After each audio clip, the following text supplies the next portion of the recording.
Ini ang Digicast Negros 10, ang top 10 nga balita sa Negros Island Region na amo ni dulong sa inyo. Kagyaring atong top story subong nga adlaw, April 6, 2026. 40,000 ka mga tricycle drivers sa mga syudad sa Negros Island Region magabaton sa ayuda sa Miyerkules nga adlaw. Sa Abril 16 naman sa mga banwa. Magatapak na sa masobra 150 pesos ang kada litro sa diesel sa buwas. Tatlong na-record nga nalumos sa Negros Occidental sang Semana Santa. Vlogger nga wala naka-seatbelt samtang nag-vlog, ginpa-explain sang LTO. Kag sa good vibes, duga halin sa lubi sarang mangin source ang income pinaagi sa paghimo sang kalamay. Inatanan sa Digicast Negros 10.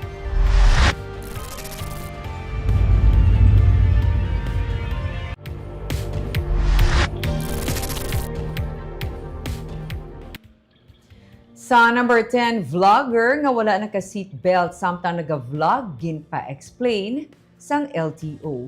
Ginpangita sang Land Transportation Office Negros Island Region upod ang Tanhay PNP ang balay sang content creator sa nabukid nga bahin sang Novalias sa Tanhay City agud iserbe kuntani ang show cause order sa iya apang wala siya dito kag tigayon ini nga na-locate sa Dumaguete City.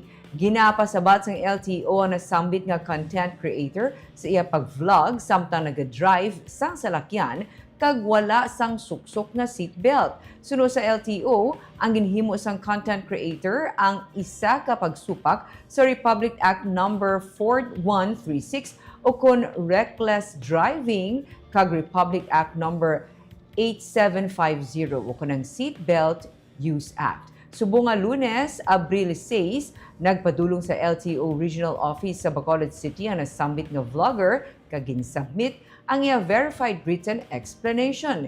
Ini karon ang gina-evaluate na sang LTO.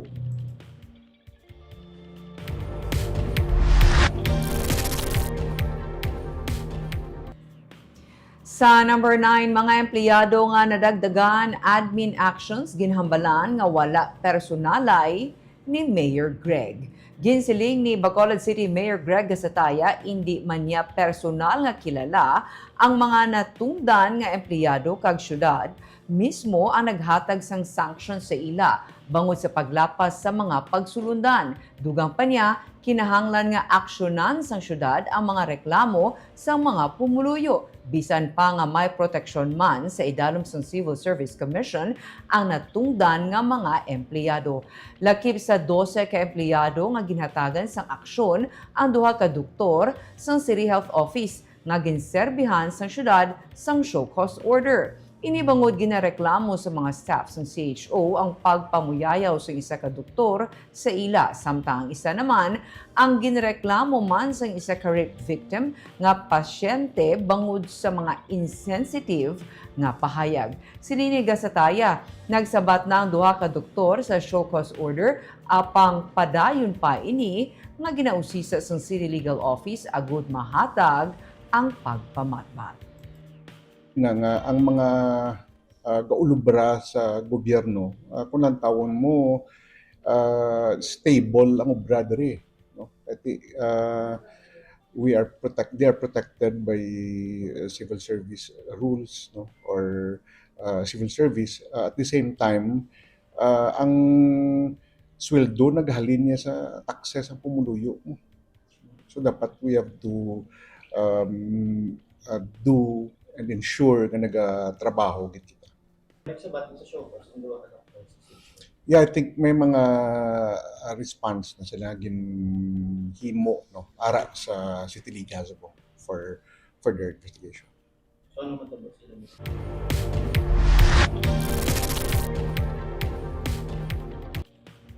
Sa number 8, may halos 7,000 ka mga guests ang Mambucal Resort and Wildlife Sanctuary sang Holy Week. Sa datos nga ginrelease ni Provincial Administrator Rayfrando Diaz, humalin Abril 2 o kun sang Holy Thursday, tubtub sang Abril 5 o kun Easter Sunday. May 6,972 ka mga guest ang Mambucal. Pinakadamo nga nagbisita sa Mambucal amo ang sang Easter Sunday, 2,416 ka mga guests. Makita sa mga litrato ang iban sa idalom na lamang sa mga kahoy bangod wala na sang available nga picnic huts.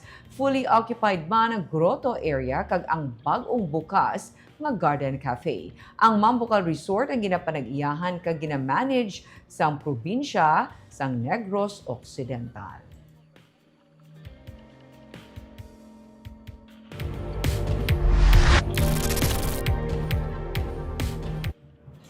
Sa number 7, suspect sa pagpatay sa isa ka babayi sa Huwebes Santo nadakpan. Gindakop sa kapulisan ang 4 ka mga persona nga amo ang ginatudlo suspect sa pagtiro sa isa ka babayi sa purok Maabi-Abihon, Barangay Banago sa Bacolod City sa atong Huwebes Santo, Abril 2 nga nagresulta sa iya kamatayon.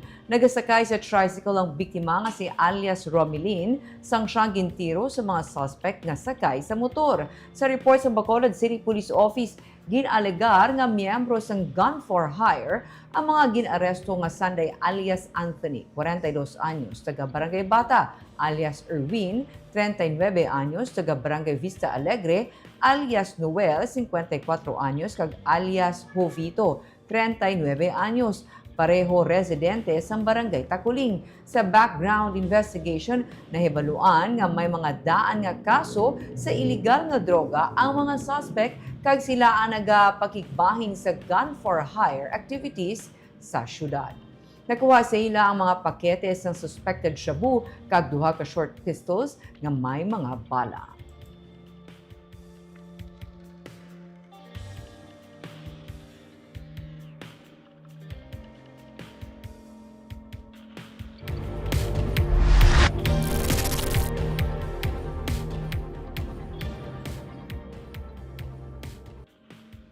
Sa number 6, tatlo na record nga nalumos sa Negros Occidental sang Semana Santa. Gintinguhaan pa sa mga rescuers nga i-revive ang 20 anyos nga lalaki nga naligo kag nalumos sa Pilyo-Pilyohan River sa Barangay Inapoy, Cabancalana City pasado las 10 sang aga sadtong Domingo de Pascua. Gindeklarar nga dead on arrival ang soltero sa ospital sa Cabancalan City. Nagwa sa investigasyon nga nag-outing upod sa iya pamilya ang biktima. Naglangoy ang lalaki sa madalom nga bahin sa suba, kundiin siya nalumos. Sa amuman nga adlaw, isa ka 7 ka tuig nga lalaki nga taga Victoria City ang nalumos sa Malugo River, Hacienda Banilad, sa Barangay Nanka, sa Banwa, sang Ibi, Magalona. Mga pasado las 11 sang aga. Nagpaligo sa subang biktima upod ang iya pamilya. Wala madiparahan kag nasapwan na lamang sa iya tiyo nga nagautaw-utaw na ang biktima. Ginrescue ang bata kag gindala sa Silay Hospital apang siya ang napatay. Samtang nagapaligo sa Bago River nga sakop sa purok Mahogany sa Barangay Bunga sa Banwa sang Don Salvador Benedicto, ang 5 ka tuig nga babayi upod ang iya pamilya kag abyan sa natalupangdan sang iya amay nga nadula ang bata. Mga pasado las 11 sang aga sang Sabado de Gloria. Ginpangita ang bata kag nakitaan nga yara na ini sa idalom sang tubig. Gindala ang biktima sa DSB Municipal Health Unit apang ginsaylo siya sa ospital sa Bacolod tungod unresponsive ang iya vital signs kag didto na nagtaliwan ang biktima.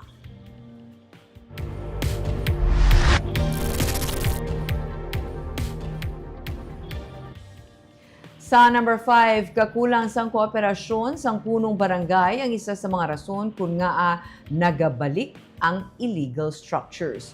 Ginsiling ni retired Police Colonel Levy Pange, pamuno sa City Legal Office Enforcement Team, nga obligado ang mga punong barangay nga sabayon ang mga nagapatukod sa illegal structures sa ilang lugar. Inibangod sandig sa direktiba sa Department of the Interior and Local Government, mga punong barangay mismo ang may responsibilidad nga ipabilin nga hilway sa kung anuman nga sablag ang ilang mga dalanon para sa publiko. Ginapangabay man ni Bacolod City Mayor Greg Casataya ang mga punong barangay nga magkooperar sa CLO.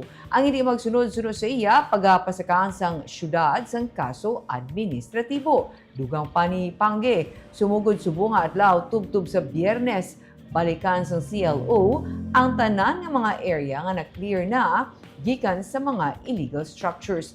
Lakip diri ang Barangay 35 to 12 kag 16. Amo man ang North kag South Capitol Roads nga makapito na ka beses nga ginpahalin apang nagabinalik sa gihapon. Suno kay Pangge, hindi masarangan sa syudad nga ipabilin nga matawhay sa publiko ang mga sidewalks kung wala man sang aksyon gikan sa mga punong barangay. Ginahaylos ng CLO ang syudad nga tipuno ng mga punong barangay agod mapahangop sa ila ang ila responsibilidad sa amo nga mando sang DILG. Ang primero gid no, ang ano sila ay kung nasiya naton kung silang kita nga mag-isa implementation under sila sa ano sa DILG sa local government naton, sila gid mismo hindi na anak pa lang niya magsulod, masaway na nila kay ila area, di ba? Pero wala no, nagdamo pagit. So ang aton na lang ginimo sa city pro kay Mayor Mandrig libyuhan. Kaya sa diin ma-clear na sa gibuligan nato ng barangay. But until now, ang na-clear natin, no, sa to say nga wala nag-maintain sa atong yung barangay. Ano bang bago siya sa ilas? Wala lang, isa lang ato nambal dapat they will cooperate. No? Kasi silang kubla, dyan ano, kabudlay sa atong mga baranay, kung ang tanan nagka-cooperate, mas mahapos yung kumain.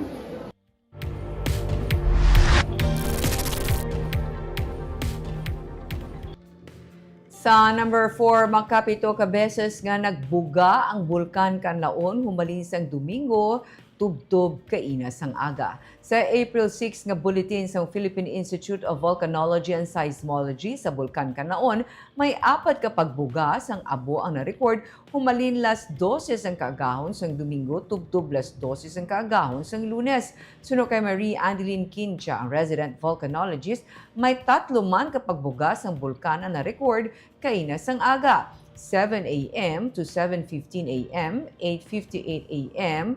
to 9:06 a.m. kag 10:42 a.m. Sa April 6 nga bulletin, 49 ka volcanic earthquakes ang na-record, lagip ng 3 ka volcanic tremors. Patag ni Quincha, ang mga na-record nga volcanic earthquakes ang may kaangtanan sa mga ash emission events. Wala naman sa may report nga ash fall suno kay Quincha. Mga volcanic earthquakes naton ma'am, related siya sa mga ash emission events naton. So may mga seismic signals na siya nga upod ang aton nga mga ash emissions ama nga nagdamo ang aton nga recorded nga LFDQs and tremor events.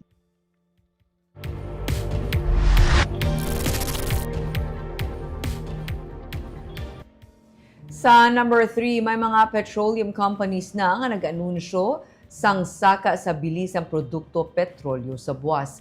Nag-average sa 20 pesos ang idugang sa mahal na nga daan nga presyo sang diesel sa Martes. Kung 130 ang litro sang diesel sa kalabanan nga gas stations, magalapak na ini sa 150 pesos kada litro sa buwas. 6 pesos naman ang isa ka sa gasoline, gani mangin masobra na sa isa ka gatos ka pesos ang litro sang gasolina.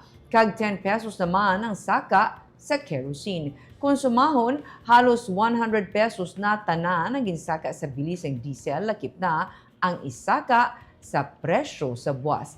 Ang Petro naman ang kumpanya ang may manubo nga presyo. 118 pesos ang litro sang diesel, 88 pesos ang gasolina sa subong nga presyo.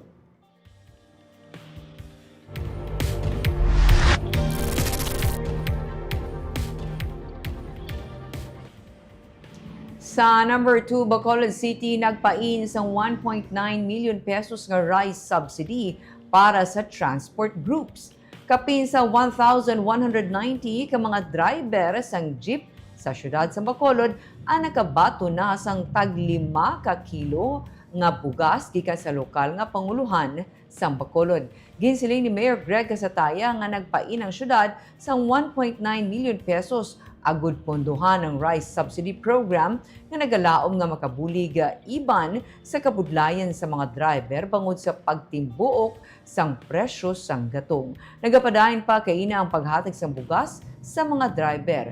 Personal nga nagpadulong ang mga tiglawas sa syudad sa mga terminal agud mahatag ang among nga bulig. Suno kay gasataya, kung masarangan pa sang pondo sang syudad, padayunon sini ang among nga programa tubtub magbalik na sa normal ang presyo sang gatong.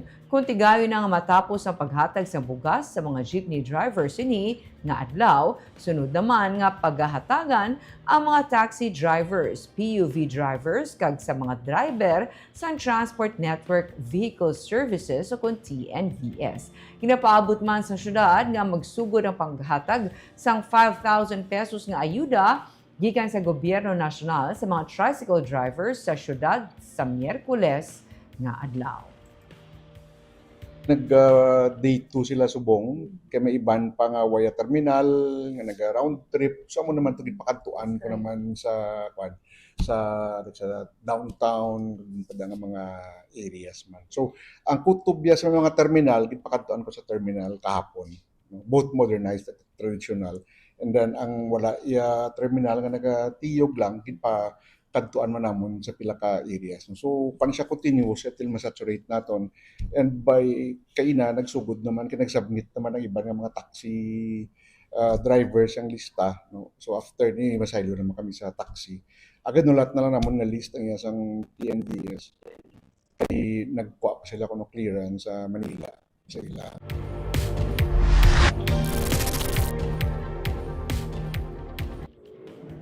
Kag sa number 1, mga 40,000 ka mga tricycle drivers sa mga syudad sa NIR magabaton sang ayuda sa Miyerkules. Mga 200 million pesos ang iga-release nga pondo para sa mga 40,000 ka mga tricycle driver bilang fuel subsidy sini nga Abril 8. Inisunod kay Department of Social Welfare and Development Negros Island Region Director Arwin Razo nga nagsiling nga una nga hatagan kung sa Phase 1 ang mga tricycle driver nga gikan sa 19 ka mga syudad sa Negros Island Region sa tig 5,000 pesos. Ang Phase 2 naman sang releasing sang fuel subsidy sa Abril 16 kag ang mga tricycle driver nga gikan sa tanan nga banwa sa NIR ang magabaton. Hindi pa as of press time mapatud kun pila ka mga driver nga gikan sa mga munisipalidad ang magabaton bangod nga ginatipon pa lang ang datos. Pathag ni Razo sa Abril 8, simultaneous o kundulungan ang releasing sang fuel subsidy. Driver's license nga valid o kung hindi expired ang requirement. Kung on-process pang renewal, basta may pruweba lang, inisarang sa gihapon nga mabaton. Mga katapos ang TODA kung Tricycle Drivers and Operators Association kung yadtong may mga permit amo ang qualified nga magbaton sang fuel subsidy suno sa DSWD. Lahat ng cities lang talaga sa April 8 as directed by our central office. And that's still at 5,000, sir? Yes po, oo. Buo yan na 5,000. Yes, Walang service fee and anything. Basta full po yan na 5,000 per eligible tricycle driver. Nililinis namin yung listahan. So roughly, baka umabot tayo ng 40K. Yan yung projection ko.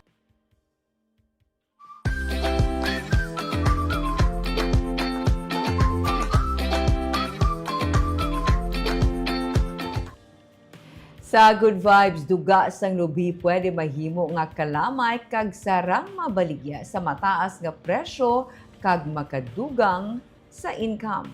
Paano? Yaring report ni Romeo Subaldo. Bisan diin, may makita nga mga puno sang lubi.